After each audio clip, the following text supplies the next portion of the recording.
ہاں، یوسف اور ان کے بھائیوں کے قصے میں پوچھنے والوں کے لیے بہت سی نشانیاں ہیں۔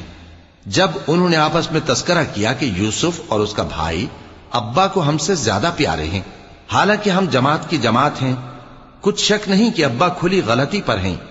یوسف کو یا تو جان سے مار ڈالو یا کسی ملک میں پھینک آؤ، پھر ابا کی توجہ صرف تمہاری طرف ہو جائے گی اور اس کے بعد تم نیک لوگوں میں ہو جاؤ گے۔ ان میں سے ایک کہنے والے نے کہا کہ یوسف کو جان سے نہ مارو، کسی اندھے کنویں میں ڈال دو کہ کوئی راہگیر اسے نکال کر کسی دوسرے ملک میں لے جائے گا۔ اگر تم کو کرنا ہی ہے تو یوں کرو۔ یہ مشورہ کر کے وہ اپنے والد سے کہنے لگے کہ ابا جان، کیا سبب ہے کہ آپ یوسف کے بارے میں ہمارا اعتبار نہیں کرتے، حالانکہ ہم اس کے خیر خواہ ہیں؟